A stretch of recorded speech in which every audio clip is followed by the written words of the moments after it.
नमस्कार प्यारे दोस्त। मैं राहुल पालीवाल आप सभी का स्वागत करता हूं आपके अपने परिवार रोजगार वितरण के साथ। उम्मीद है आप सभी स्वस्थ मस्त और बहुत अच्छे होंगे।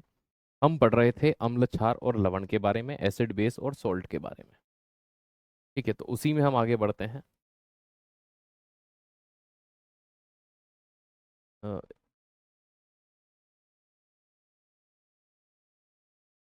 नमस्ते। हाँ, आज अंतिम क्लास होगी।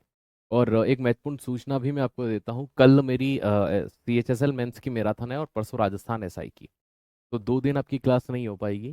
ठीक है, क्योंकि मैं एक समय पर एक ही जगह पर उपस्थित हो सकता हूँ। ठीक है, चलिए। तो शनिवार के दिन मैं कोशिश करूंगा कि आपकी क्लास ऑन टाइम लगवा लूं।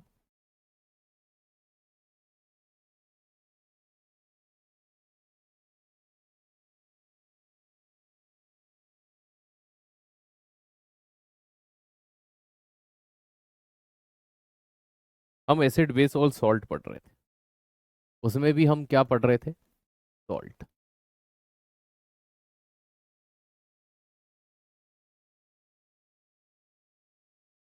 अर्थात लवण के बारे में। निष्प्रभावन क्या होता है? एसिड जब बेस के साथ रिएक्ट करता है तो वो सॉल्ट के साथ वाटर बनाता है। ये चीज हमने देख ली थी। जब भी कोई अम्ल किसके साथ क्रिया करेगा, क्षार के साथ क्रिया करेगा, तो वो क्या बनाएगा? लवण और जल बनाएगा।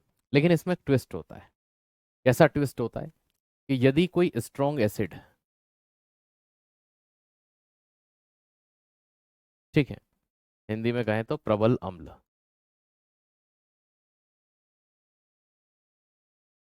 जब किसी प्रबल क्षार के साथ क्रिया करता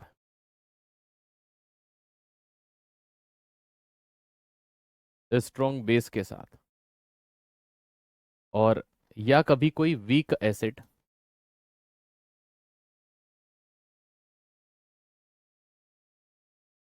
दुर्बल अम्ल,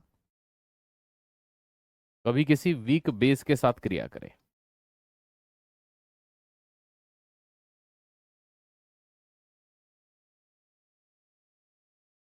दुर्बल क्षार के साथ, तब क्या बनता है? उदासीन लवण बनता है। जिसे हम क्या कहते हैं? और ठीक है, उसे ही हम कहते हैं प्यारे दोस्त, ठीक है, न्यूट्रल सॉल्ट कहते हैं, क्योंकि दोनों ही स्ट्रांग है। तो क्या हो गया?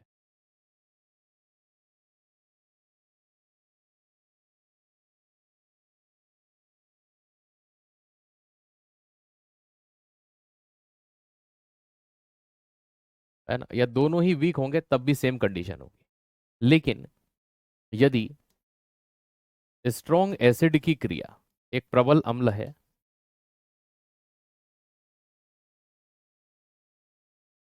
हम इसकी क्रिया एक दुर्बल क्षार के साथ, वीक एसिड के साथ कराते हैं, तो स्ट्रॉन्ग कौन है यहाँ पर? केसर एसिड। तो याद रखना, एसिटिक सॉल्ट होगा। वो लवण जो होगा वो अम्लीय होगा। जो स्ट्रॉन्ग होगा वो हो जाएगा। अगर मान लीजिए कि बेस बेस जो है वो वीक स्ट्रॉन्ग हो और एसिड क्या हो?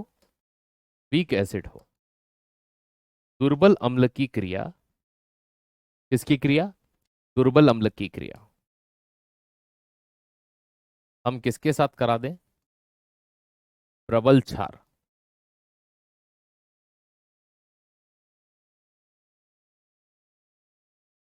अब यहां पर स्ट्रॉन्ग कौन है? क्या सर? बेस। तो याद रखना, क्षारीय लवण बनेगा।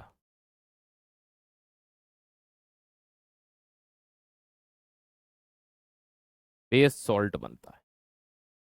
ये प्रश्न कई बार पूछा जाता है पेपर्स के अंदर, इन दोनों से।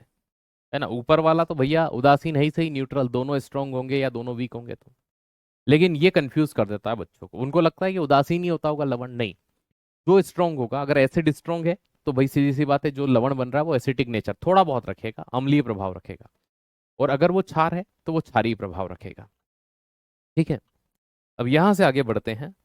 तो कुछ सॉल्ट के एग्जाम्पल पढ़ते हैं, जैसे NaCl क्या होता है, उसके क्या क्या नाम है। है ना? तो प्रमुख लवण,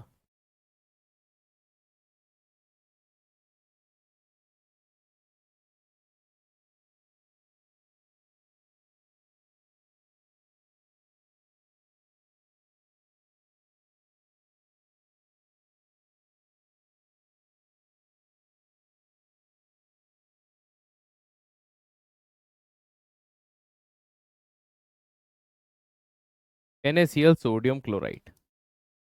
नॉर्मली आप इसे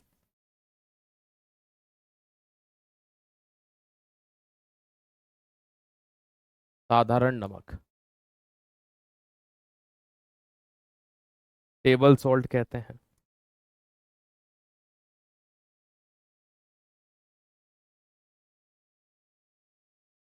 खाने का नमक कहते हैं, और खाने की टेबल पर रखा होता है, इसीलिए इसे टेबल सॉल्ट के रूप में जाना जाता है। कई आपने बाजार के अचार खाए होंगे, है ना?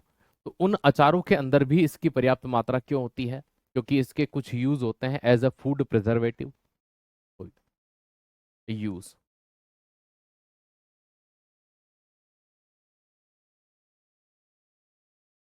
अचार के संरक्षण में,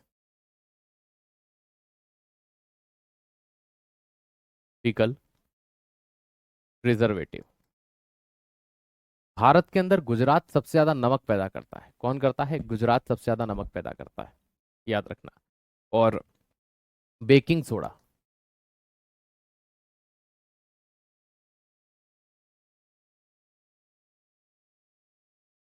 फॉर्मेशन,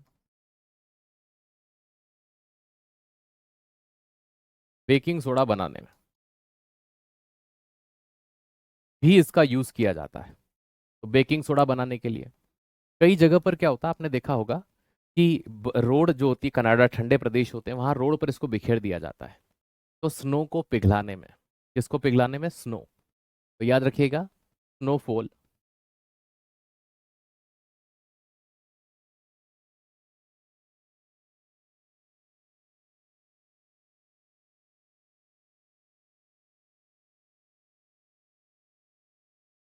और कहाँ यूज होता है? भोजन में, इन फूड।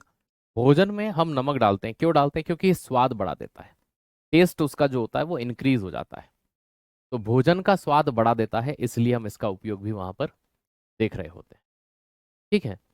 तो एक लवण तो हमने ये पढ़ा, साधारण है ना, NaCl। और NaCl के ही विद्युत अपघटन से हम किसकी प्राप्ति करते हैं? सोडियम की प्राप्ति करते हैं।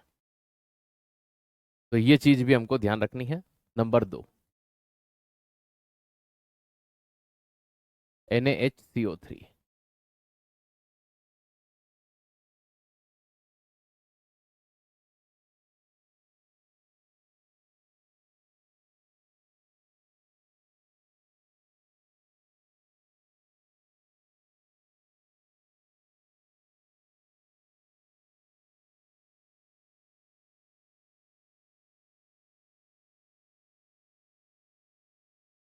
Sodium bicarbonate. ठीक है, सोडियम बाइकार्बोनेट इसे कहा जाता है। बेकिंग सोडा, खाने का सोडा, आप इसे नॉर्मली मीठा सोडा भी कहते हैं। और सोडियम हाइड्रोजन कार्बोनेट,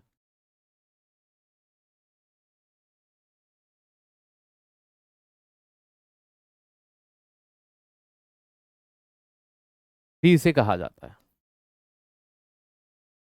क्या यूज होते हैं इसके? पहला, सबसे ज्यादा बेकरी में।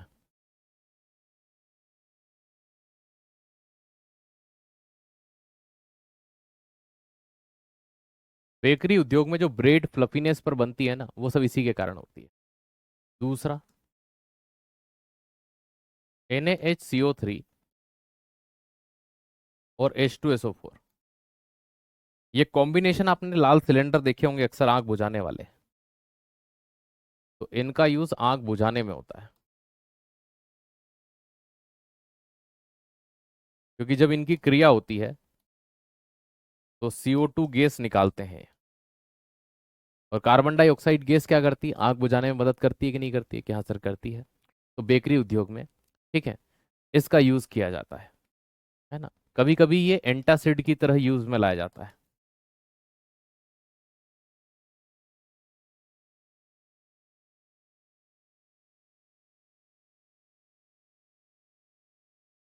प्रति अम्ल के रूप में भी इसका यूज किया जाता है, एंटासिड की तरह भी इसका यूज किया जाता है। ओके। अब, है ना, बेकिंग सोडा हो गया। अब वो उसकी बात करते हैं धावन सोडे की, सोडियम कार्बोनेट। वो भी एक प्रकार का नमक होता है, जी हाँ। वो भी एक नमक है। Number 3, Na2CO3 0.10H2O।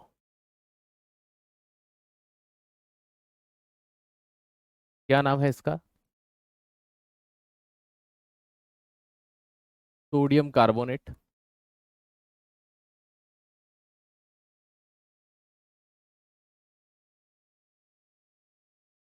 धावन सोडा।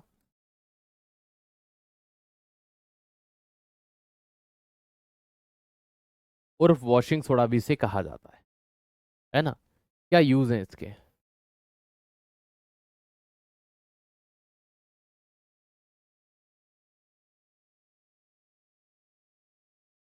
कपड़ा मतलब टेक्सटाइल।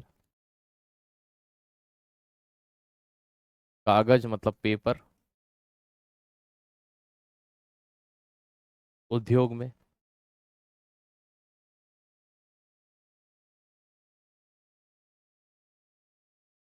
अपमार्जक, या जो डिटर्जेंट आता है ना कपड़े धोने वाला, उसमें भी इसका यूज किया जाता है। ठीक है। और ये क्या करता है? कठोर जल उपचार में। और ये मैंने आपको ऑलरेडी पढ़ा रखा है जब हमने मानव जीवन में रसायन पढ़ा था। Hard water treatment.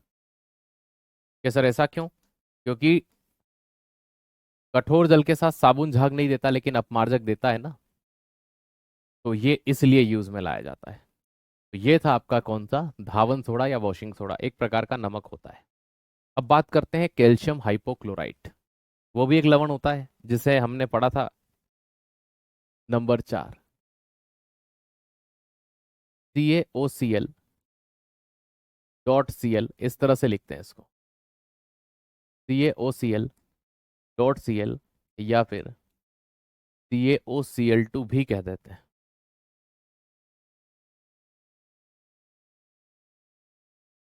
चलिए, क्या कहते हैं इसको? Bleaching powder.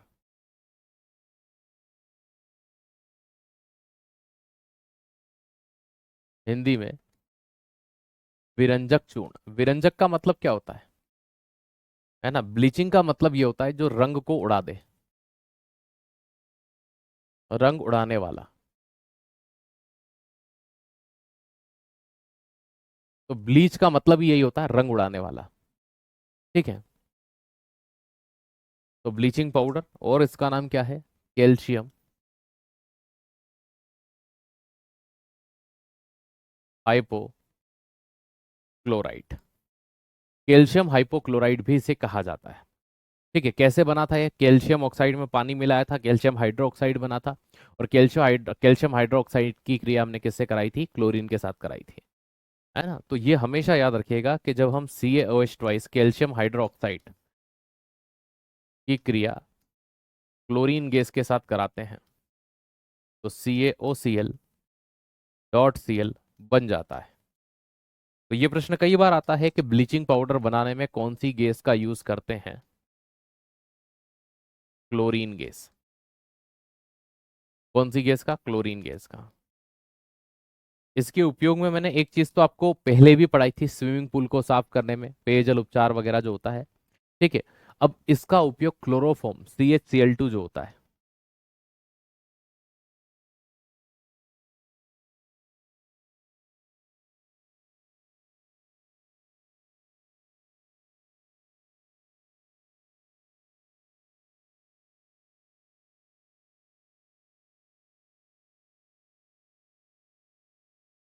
तो क्लोरोफॉर्म को बनाने के लिए भी इसका यूज किया जाता है।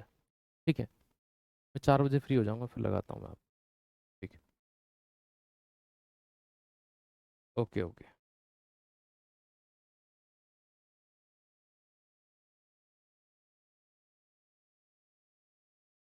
Okay okay. ठीक है। तो CHCl2 होता है, इसकी क्रिया करवा देते हैं तो क्लोरोफॉर्म बन जाता है। ठीक है। क्लोरोफॉर्म का फॉर्मूला, अच्छा मैंने इसमें रिएक्शन वाला लिख दिया। क्लोरोफॉर्म CHCl3 होता है। क्लोरोफॉर्म CHCl3 होता है, ये चीज ध्यान रखिएगा। जी हाँ। तो क्लोरोफॉर्म बनाने में। ठीक है। तो क्लोरीन के मॉलिक्यूल इसमें ऐड होते हैं, तो ये 3 होता है, Cl3 होता है। दूसरा और कहाँ होते हैं, तो इसका उपयोग क्लीनिंग एजेंट के रूप में किया जाता है। ठीक है।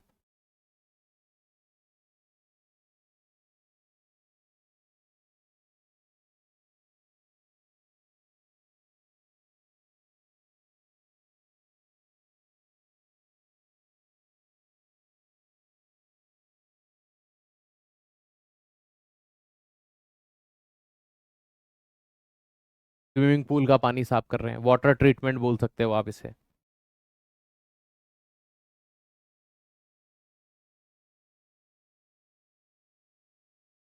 जल उपचार, क्योंकि इसके अंदर क्लोरीन है। और क्लोरीन क्या होता है, जितनी भी हानिकारक बैक्टीरिया वगैरह होंगे उनको नष्ट कर देगा। तो इन दो चीजों में इसका यूज करते हैं, और कलर उड़ाने के लिए तो ये जाना ही जाता है। तो 4 हो गए, एक लास्ट और पढ़ते हैं।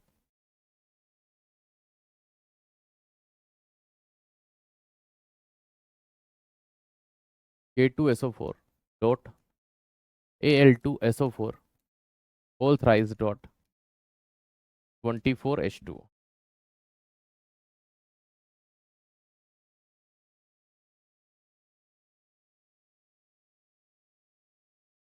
फिटकरी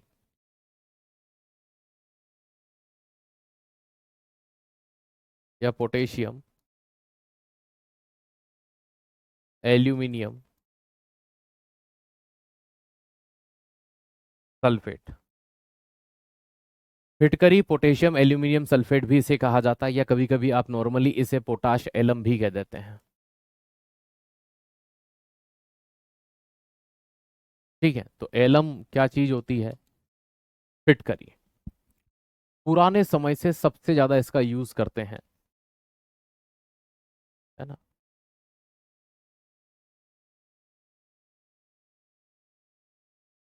रंग को मजबूत बनाने में। मजबूत या पक्का बनाना। ये सर मतलब कैसे, जैसे आपने कई बार देखा होगा जिन्सों पर, है ना, आप अब करवाते हैं कि नहीं नहीं पता, लेकिन एक दौर ऐसा था जब जिनसे पहनते थे तो कलर उड़ जाता था, तो उनको कलर करते थे। तो है ना, जो धोबी होते थे वो मोस्ट प्रोबेबल वही काम करते थे, है ना। तो उनके पास जब कलर चढ़वा के आते थे तो जींस का कलर थोड़ा अच्छा चढ़ता था। लेकिन एक पाउच आता था, घर पे चढ़ाते थे तो ऐसी इच्छा होती थी कब नहीं पहनूं इसको, है ना, और 2-3 धुलाई में कलर भी निकल जाता था। तो कभी कभी, है ना, फिटकरी के पाउडर के साथ में उस कलर को मिक्स करके यदि हमने किया होता तो शायद वो थोड़ा लंबा चलता। ठीक है। तो फिटकरी के पानी में से जब कलर किए जाते हैं ना कपड़े, तो फिटकरी के पानी में से निकाल लेते हैं, ताकि वो रंग कपड़ों से अच्छे मजबूती से जुड़ जाए, है ना। और कहाँ करते हैं भैया, जल उपचार में। एक समय ऐसा था कि घरों पर जो पानी आता था वो बहुत गंदा आता था, है ना, नल वगैरह से। वाटर ट्रीटमेंट,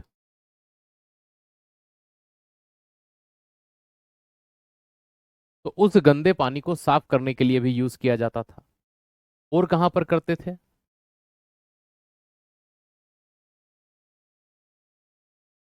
औषधि में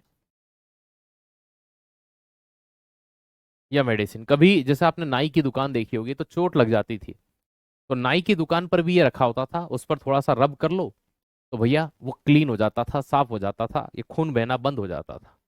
तो नाई की दुकान पर, है ना, ब्लड क्लोटिंग के तौर पर यूज करता था नाई इसको। अब यहाँ से थोड़ा आगे बढ़ते हैं।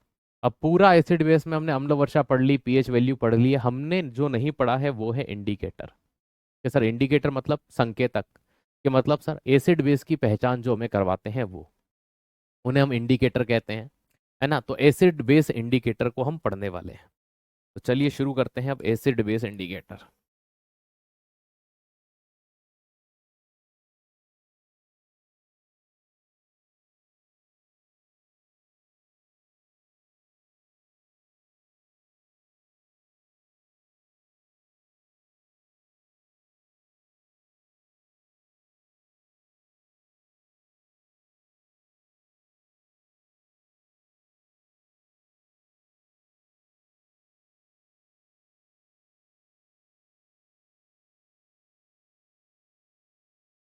अम्ल क्षार सूचक।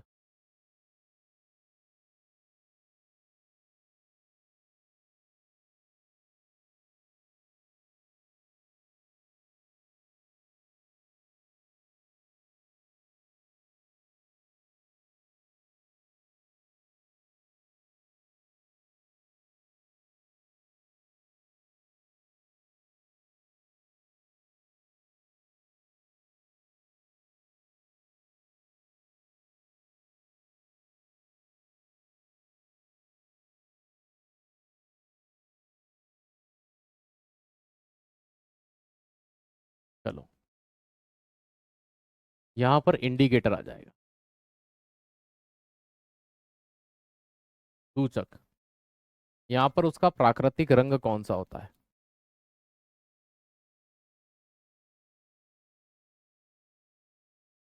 Natural colour. यहां पर अम्ल के साथ क्रिया करने पर कौन सा कलर देगा, वो आ जाएगा। और यहां पर बेस या क्षार के साथ क्रिया करने पर कौन सा कलर देगा, वो आ जाएगा। चलो भाई, करें शुरू। कुछ नेचुरल इंडिकेटर होते हैं, प्राकृतिक संकेतक, जो प्रकृति ने हमें दिए हैं। वो कौन कौन से हैं? तो सबसे पहले प्राकृतिक, नेचुरली जो पाए जाते हैं। ठीक है।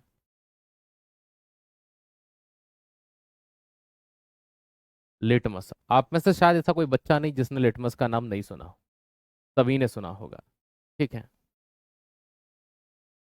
लिटमस का प्राकृतिक कलर वॉयलेट होता है, बैंगनी।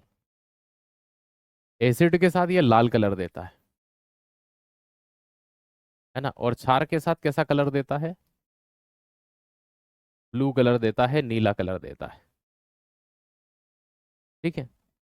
तो वॉयलेट, रेड और ब्लू।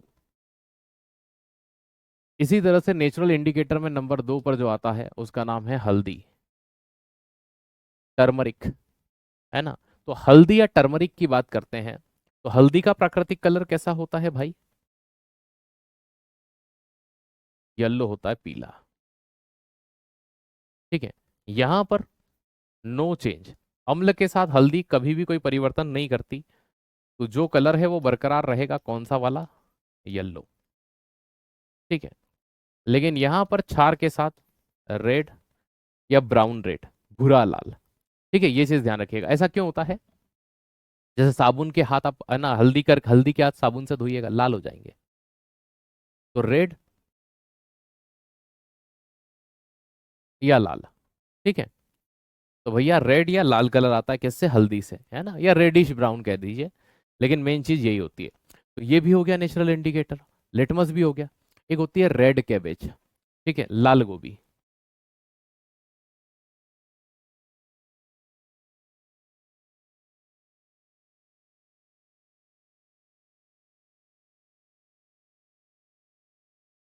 लाल गोभी बोलते हैं लेकिन होती बैंगनी है,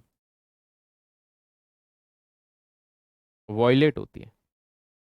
एसिड के साथ इसकी क्रिया कराते हैं, किसके साथ? एसिड के साथ। तो रेड कलर आता है इसका, या डार्क पिंक आता है।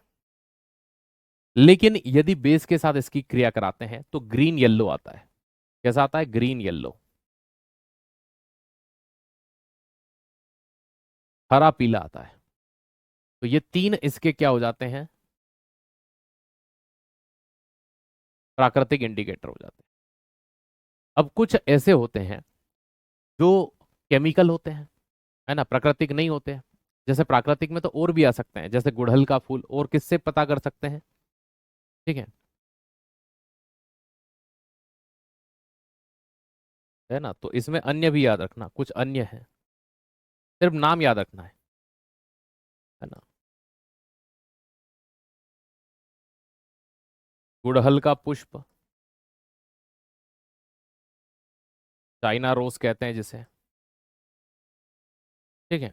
और कौन हो सकता है? चुकंदर, है ना, जेरिनियम के फूल।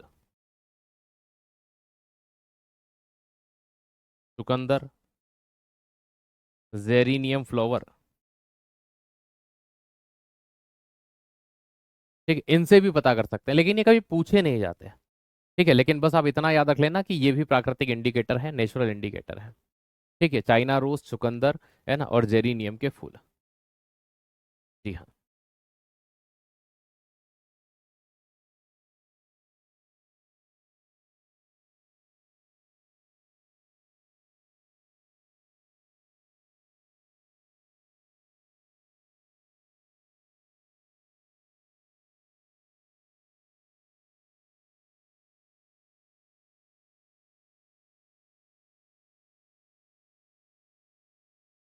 ठीक है, अभी हमने ये पढ़ लिए नेचुरल इंडिकेटर।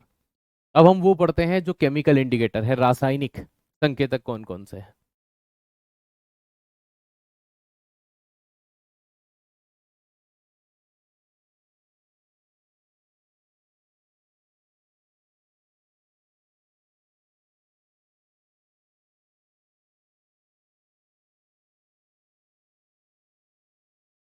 है ना, जो हम कहीं ना कहीं लैब में बनाए हमने। तो देखो इनमें सबसे पहले आता है मिथाइल ऑरेंज।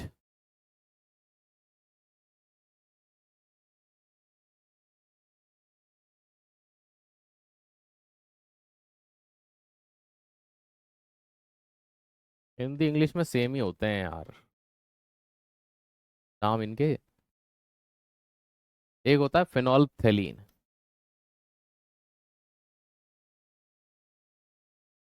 ठीक है, क्या होता है फिनोल्फथेलीन। है ना, ये दो ही पूछते हैं पेपर में। फिनोल्फथेलीन जो होता है ये रंगहीन होता है।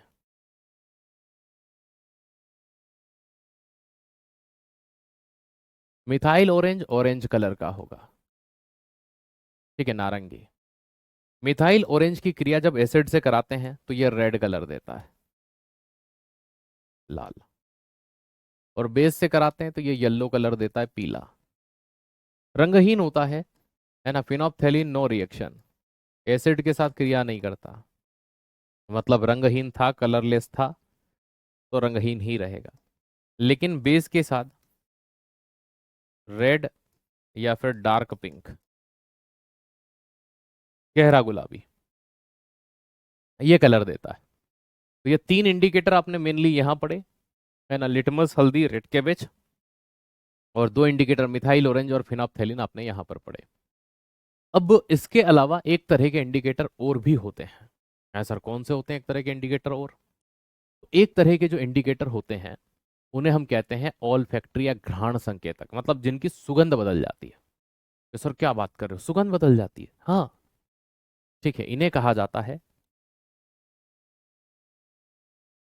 घ्राण संकेतक। All factory indicator. देखो ऑल फैक्ट्री इंडिकेटर क्या होते हैं? जो एसिड या बेस की क्रिया किसी के साथ कराई जाए तो वो अपनी स्मेल बदल ले, उन्हें ऑल फैक्ट्री इंडिकेटर के तौर पर जाना जाता है। हाँ जी।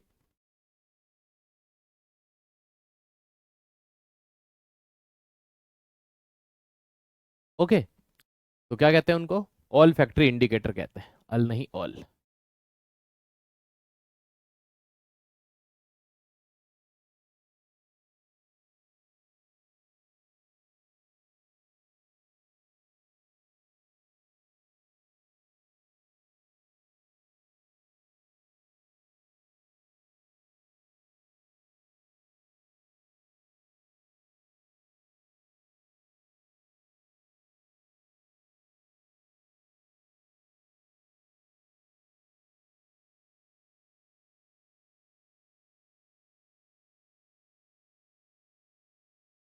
स्मेल चेंज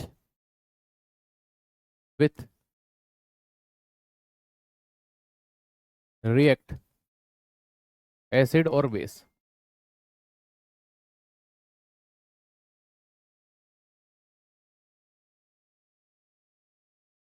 अम्ल अथवा क्षार के साथ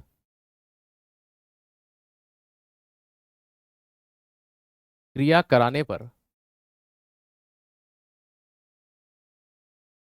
अपनी गंध बदल लेते हैं। है ना, तो इनकी क्रिया एसिड या बेस के साथ कराई जाए तो इनकी स्मेल बदल जाती है। क्या बदल जाती है? स्मेल बदल जाती है। तो इन्हें कहा जाता है ऑल फैक्ट्री इंडिकेटर। ठीक है, ऐसे कौन कौन से हो सकते हैं एग्जाम्पल?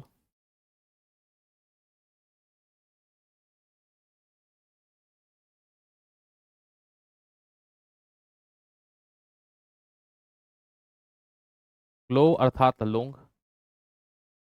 लौंग अपनी स्मेल है ना एसिड के साथ नहीं बदलता लेकिन बेस के साथ बदल लेगा। ओनियन।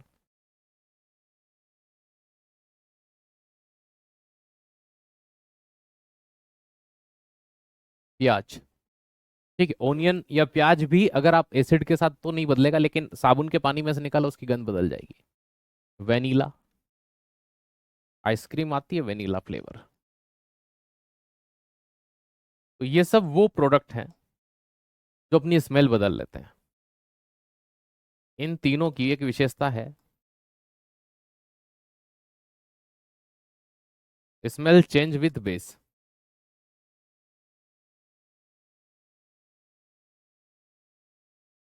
ये क्षार के साथ गंध बदलते हैं।